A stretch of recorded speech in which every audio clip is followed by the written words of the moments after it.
இஸ்ரேலிய ஆக்கிரமிப்புக்கு எதிராக பயன்படுத்திய மிகப்பெரிய கொத்துகுண்டுகளை அடிமை அரபு நாடுகளில் இருக்கக்கூடிய அமெரிக்க தளங்களுக்கு எதிராகவும் நலன்களுக்கு எதிராகவும் களமிறக்கி இருக்கக்கூடிய ஈரானிய இராணுவத்தினரும் என்ன செய்வதென்று தெரியாமல் சிக்கித் தவிக்கும் அமெரிக்க வான் பாதுகாப்பு படைப்பிரிவினரும் தரைமட்டமாக்கப்பட்டு வரும் முக்கியமான தளங்களும் முக்கியமான பிரதேசங்களும் குர்திஸ்தான் பிரதேசத்தை பொளந்து கட்டும் ஈரானிய இராணுவத்தினரும் பற்றி எரியும் ஏர்பில் விமான நிலைய பிரதேசங்களும் ஈரானிய ஏவுகணை களஞ்சிய சாலைகளின் உச்சக்கட்ட பயன்பாடும் வினைத்திறனான செயற்பாடுகளும் சுவரில் தலையை மோதிக்கொள்ளும் அமெரிக்க இராணுவத்தினரும் தரைமட்டமாக்கப்பட்டு வரும் அமெரிக்காவின் வான் பாதுகாப்பு அமைப்புகளும் தெஹ்ரானை நோக்கி நகரும் அமெரிக்காவின் உச்ச வான்வழி தாக்குதல்களும் ஈரானிய வான் பாதுகாப்பு படைப்பிரிவினுடைய அதிரடியான செயற்பாடுகளும் அமெரிக்காவின் வான்வழி தாக்குதல்களினால் இலக்கு வைக்கப்பட்டிருக்கக்கூடிய ஈரானிய வைத்தியசாலையும் அமெரிக்காவினுடைய தாக்குதல்களினால் ஏற்படுத்தப்பட்டிருக்கக்கூடிய இழப்புகளும் அமெரிக்காவுக்கும் இஸ்ரேலிய ஆக்கிரமிப்புக்கும் இடையிலான இராணுவ ஒப்பந்தங்களுடைய அடுத்த கட்ட நகர்வு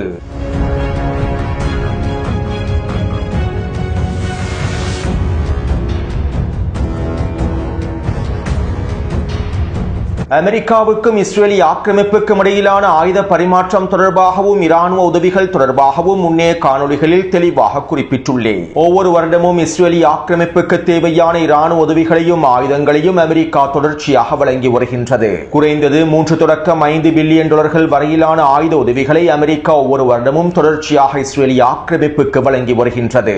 2023ஆம் ஆண்டு அலக்சா வெள்ளப்போர் ஆரம்பிக்கப்பட்டதற்கு பின்பு இஸ்ரேலிய ஆக்கிரமிப்புக்கான இராணுவ உதவித்தொகை பல மடங்கினால் அதிகரிக்கப்பட்டன. கிடைக்கப்பெற்றிருக்கக்கூடிய தகவல்களுக்கு அமைவாக கடந்த 3 வருடங்களுக்குள் மாத்திரம் அமெரிக்கா இஸ்ரேலிய ஆக்கிரமிப்புக்கு 50 பில்லியன் டாலர்களுக்கும் அதிகமான ஆயுத உதவிகளை வழங்கியுள்ளது. இவற்றுக்கு மேலதிகமாக இஸ்ரேலிய இராணுவத்தினை பலப்படுத்துவதற்கான நிதி உதவிகளையும் தொடர்ச்சியாக வழங்கியுள்ளது.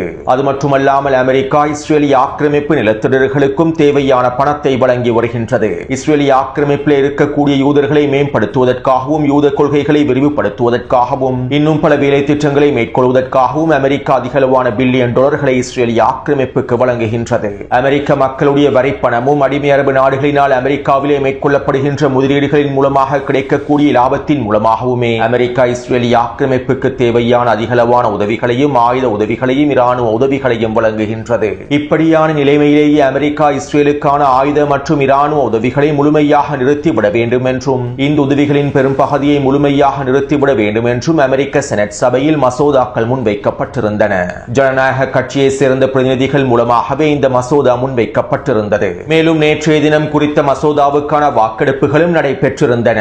இந்த வாக்கெடுப்பிலே குறித்த மசோதாவுக்கு ஆதரவாக 103 பிரதிநிதிகள் வாக்களித்திருந்தார்கள். அதே நேரம் 310க்கும் அதிகமான பிரதிநிதிகள் குறித்த மசோதாவுக்கு எதிராகவே வாக்களித்திருந்தார்கள். இதனால் குறித்த மசோதாவானது தோற்கடிக்கப்பட்டுள்ளது. இருப்பினும் அமெரிக்காவின் செனட் சபையில் இஸ்ரேலிய ஆக்கிரமிப்புக்கான இராணுவ உதவிகளை நிறுத்துவதற்கு 104 பேர் ஆதரவாக வாக்களித்திருப்பதே மிகப்பெரிய சாதகமான விளைவுகளாக பார்க்கப்படுகின்றது.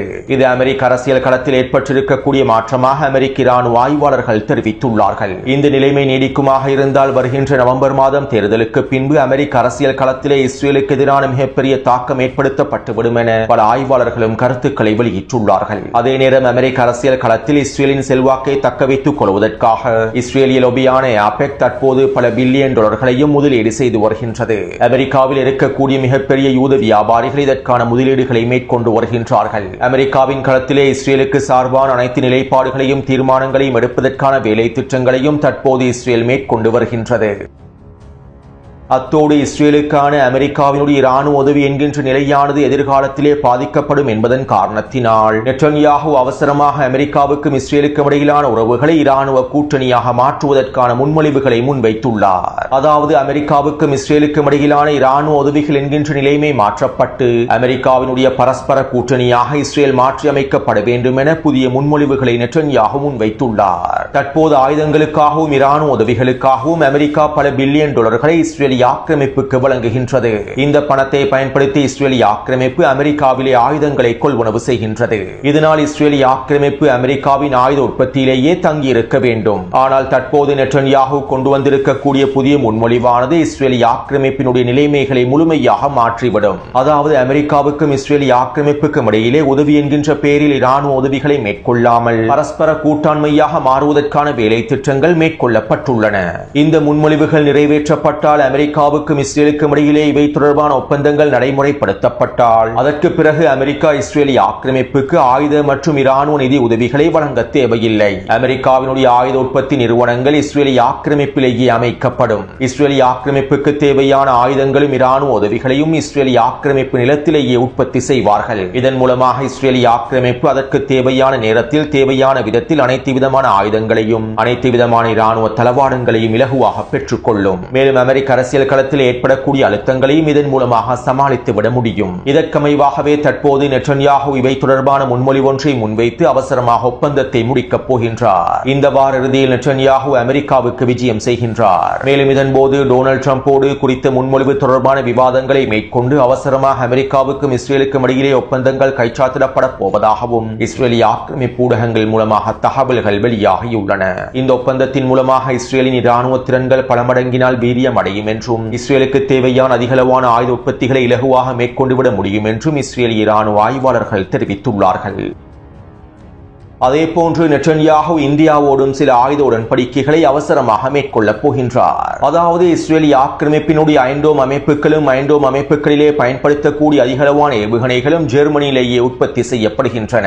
அமெரிக்காவுக்கு அடுத்தபடியாக இஸ்ரேலிய ஆக்கிரமிப்புக்கான ஆயுதங்களை வழங்கக்கூடிய நாடுகளில் ஒன்றாக ஜெர்மனியே காணப்படுகின்றது. ஜெர்மனிக்கு அடுத்தபடியாக இஸ்ரேலிய ஆக்கிரமிப்பு இந்தியாவுடனே ஆயுத உற்பத்தி ஏற்றுமதிகளை மேற்கொள்கின்றது. இப்படியான நிலைமையிலேயே தற்போது இஸ்ரேலிய ஆக்கிரமிப்புக்கு தேவையான ஐண்டோம் அமைப்புகளையும் ஐண்டோம் அமைப்புகளிலே பயன்படுத்தக்கூடிய வான் பாதுகாப்பு ஏவுகணைகளையும் இந்தியாவில் உற்பத்தி செய்வதற்கான ஒப்பந்தங்கள் முடிக்கப்பட போகின்றன. இதற்கமைவாக இந்தியாவிலே மிகப்பெரிய ஐண்டோம் உற்பத்தி ஆலைகளை உருவாக்குவதற்கான பேச்சுவார்த்தைகள் இந்தியாவினுடைய பாதுகாப்பு அமைச்சகத்தோடு நடைபெற்று வருவதாக தற்போது தகவல்கள் வெளியாகியுள்ளன. அடுத்து ஈரானினுடைய முன்னாள் அதிபர் அகமது நிஜாத் தொடர்பாக அமெரிக்க ஊடகங்களும் சர்வதேச ஊடகங்களும் பல செய்திகளை வெளியிட்டு வருகின்றன.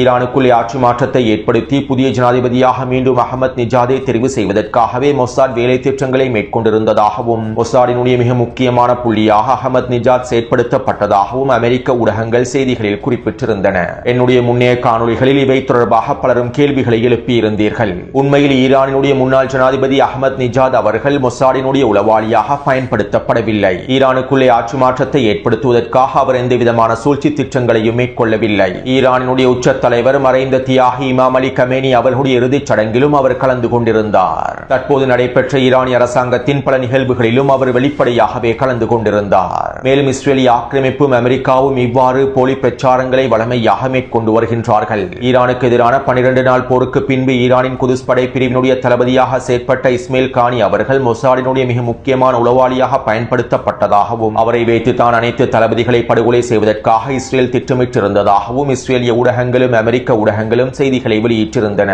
ஆனால் தற்போது இஸ்மாயில் கானி அவர்களே குதுஸ் படைப்பிரிவினுடைய தளபதியாக தொடர்ச்சியாக செயற்படுகின்றார். ஆரம்பத்தில் அவர் மீது சுமத்தப்பட்டிருந்த குற்றச்சாட்டுகள் தொடர்பாக பல தகவல்கள் வெளிப்படுத்தப்பட்டாலும் இறுதியில் இந்த குற்றச்சாட்டுகளுக்கும் அவருக்கும் எந்தவிதமான சம்பந்தமும் இல்லை என உறுதி செய்யப்பட்டது. எனவே தற்போதும் இதே போன்ற போலி பிரச்சாரங்களையே அமெரிக்க மற்றும் இஸ்ரேலிய ஆக்கிரமிப்பு ஊடகங்கள் அகமது நிஜாதை பயன்படுத்தி மேற்கொண்டு வருகின்றன.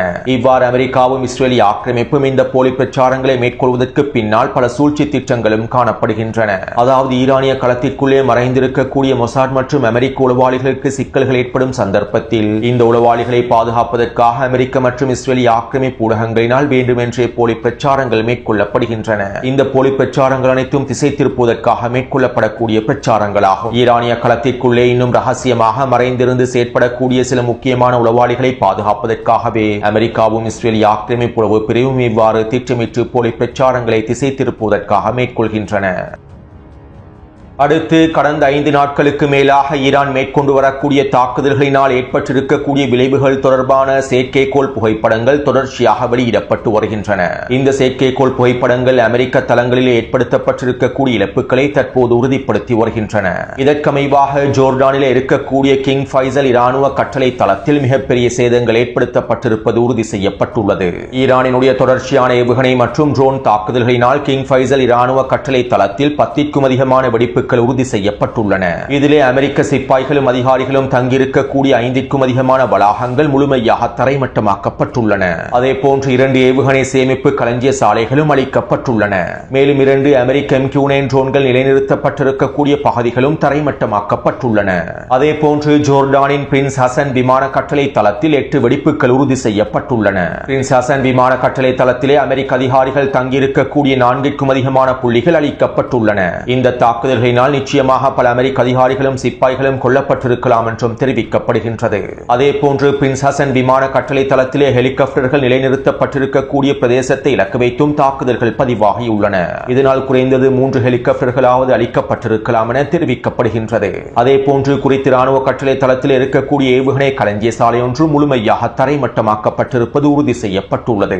ஈரானுக்கு எதிரான 40 நாள் போரின் போது ஈரான் ஜோர்டானில் இருக்கக்கூடிய அமெரிக்க தளங்களை பெரிதாக குறிவைக்கவில்லை. இதனால் 40 நாள் போருக்கு பின்பு அமெரிக்கா அதிகளவான இராணுவ தளவாடங்களையும் போர் விமானங்களையும் ஆயுத களஞ்சிய சாலைகளையும் ஜோர்டானில் இருக்கக்கூடிய இராணுவ கட்டளை தளத்திலேயே அமைத்திருந்தது. ஈரானுக்கு எதிரான அடுத்த கட்ட தாக்குதல்களுக்காக ஜோர்டானிய தளத்தை முழுமையாக விரிவுபடுத்தியது. இப்படியான நிலைமையிலேயே தற்போது ஈரான் ஜோர்டானில் இருக்கக்கூடிய ஒவ்வொரு அமெரிக்க தளத்தையும் புலந்து கட்டி வருகின்றது. ஈரானிய தாக்குதல்களினால் குறித்த அமெரிக்க தளங்கள் தரைமட்டமாக்கப்பட்டு வருகின்றன. அடுத்து ஹெர்முஸ் ஜலசந்தி பிரதேசமானது முழுமையாக முடங்கிவிட்டதாக சர்வதேச கப்பல் போக்குவரத்து நிறுவனங்கள் உத்தியோகபூர்வமாக அறிவித்துவிட்டன. போரின் போது எவ்வாறு ஹெர்முஸ் ஜலசந்தி பிரதேசம் முழுமையாக முடங்கி இருந்ததோ, எந்த ஒரு கப்பல் போக்குவரத்தும் நடைபெறாமல் இருந்ததோ, அதே போன்றே தற்போதைய நிலைமைகள் உருவாகிவிட்டதாக தெரிவித்துள்ளன.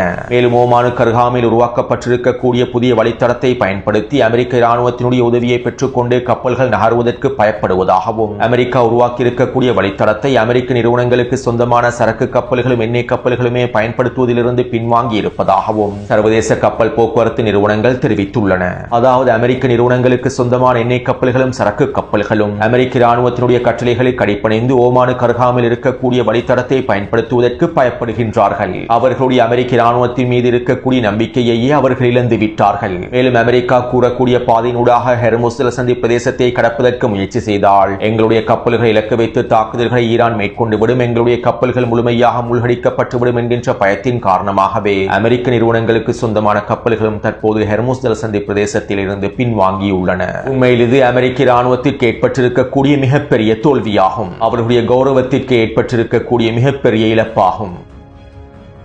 அடுத்து அமெரிக்க கடற்படையினர் ஈரானிய துறைமுகங்களுக்கு எதிராக முற்றுகையை முழுமையாக நடைமுறைப்படுத்தி வருகின்றார்கள். இதற்கமைவாக கடந்த 12 மணித்தியாலங்களுக்குள் ஈரானிய துறைமுகங்களிலிருந்து புறப்பட்டிருக்கக்கூடிய 2 சரக்கு கப்பல்களையும் எண்ணெய் கப்பல்களையும் அமெரிக்க கடற்படையினர் திருப்பி அனுப்பியிருப்பதாக தெரிவிக்கப்படுகின்றது. மேலும் இன்னும் ஒரு எண்ணெய் கப்பலானது ஈரானுடைய காக்தீவை நோக்கி நகர்ந்து கொண்டிருக்கக்கூடிய வேளையில் அமெரிக்க விமானப்படையினர் குறித்த கப்பலை இலக்கு வைத்து தாக்குதல்களை மேற்கொண்டுள்ளார்கள். குறித்த கப்பலுடைய என்ஜின் அறையை இலக்கு வைத்து தாக்குதல்களை மேற்கொண்டிருப்பதாகவே தெரிவிக்கப்படுகின்றது. இன்று அதிகாலையிலேயே இந்த தாக்குதல் மேற்கொள்ளப்பட்டிருப்பதாகவும் இதனால் குறித்த கப்பல் சேதமடைந்திருப்பதாகவும் தெரிவிக்கப்படுகின்றது. அதாவது அமெரிக்கா ஈரானுக்கு எதிரான கடற்படை முற்றுகையை முழுமையாக நடைமுறைப்படுத்துகின்றது. மேலும் அமெரிக்காவினுடைய இந்த தாக்குதல்களுக்கு ஈரானிய கடற்படையினர் அடுத்த கட்ட பதிலடிகளை வழங்கப் போவதாகவும் தெரிவிக்கப்படுகின்றது. அமெரிக்காவினுடைய கடற்படை முற்றுகையை உடைப்பதற்கான புதிய சமன்பாடுகள் தொடர்பாக நேற்றிரவு வெளியிட்ட காணொலியில் தெளிவாக குறிப்பிட்டிருந்தேன். ஒன்று, அனைவருக்கும் எண்ணெயும் எரிபொருளும் கிடைக்க வேண்டும், அல்லது யாருக்கும் எண்ணெயும் எரிபொருளும் கிடைக்காது என்பதே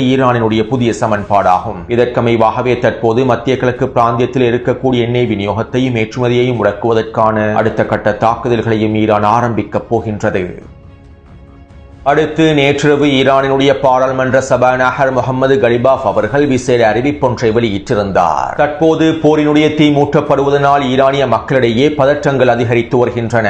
தத்தமது கண்ணோட்டங்களுக்கு அமைவாக பதில்களையும் பிரச்சாரங்களையும் மேற்கொள்கின்றார்கள். நாங்கள் தற்போது போரை தொடர்கின்றோமா? யுத்த நிறுத்த பேச்சுவார்த்தைகள் முடிவுக்கு வந்துவிடுமா? இந்த போரானது முழுமையாக முடிவுக்கு வந்துவிடுமா? பேச்சுவார்த்தையின் மூலமாக இலக்குகளை அடைந்து கொள்ள முடியுமா? பேச்சுவார்த்தை மேசையில் அமெரிக்காவை முழுமையாக நம்ப முடியுமா என பலர் கேள்விகளை எழுப்புகின்றார்கள். இருப்பினும் எங்களுடைய தேசிய பாதுகாப்பு நலன்களை பாதுகாப்பதற்காக நாங்கள் போருக்கு தயாராகவே இருக்கின்றோம். எங்களுடைய இறையாண்மையை பாதுகாப்பதற்கும் தேசிய நலன்களை பாதுகாப்பதற்கும் போரை எதிர்கொள்வதற்கு நாங்கள் முழுமையாக தயாராகவே நிற்கின்றோம். நாங்கள் ஒரு பொழுதும் போருக்கு அஞ்சவில்லை. அதே நேரம் நாங்கள் எங்களுடைய தேசிய நலன்களை பாதுகாத்துக் கொள்வதற்காகவும் ஈரானுக்கு எதிரான அச்சுறுத்தல்களை முடிவுக்கு கொண்டு வருவதற்காகவும் அடுத்த கட்ட இலக்குகளை அடைந்து கொள்வதற்காகவும் பேச்சுவார்த்தைகளையும் மேற்கொள்ள வேண்டும். அமெரிக்கா தனக்கு சாதகமான நிலைமையை ஏற்படுத்துவதற்கு செய்வதற்காக ஈரானுக்கு எதிரான தாக்குதல்களை தொடர்ச்சியாக மேற்கொள்கின்றது.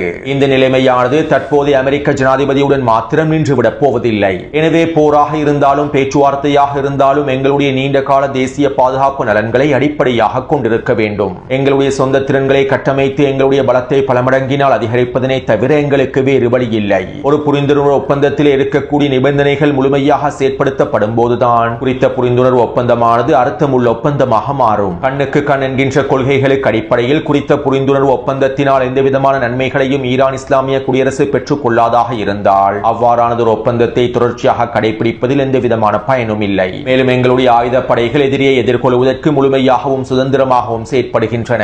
எதிர்காலத்திலும் எங்களுடைய ஆயுதப்படைகள் முழுமையான சுதந்திரத்தோடு செயற்படும் என முகமது கலிபாஃப் அவர்கள் தெரிவித்துள்ளார். அத்தோடு ஈரானிய பாராளுமன்ற சபாநாயகர் முகமது கலிபாஃப் அவர்கள் மீது பல விமர்சனங்கள் முன்வைக்கப்பட்டு வருகின்றன.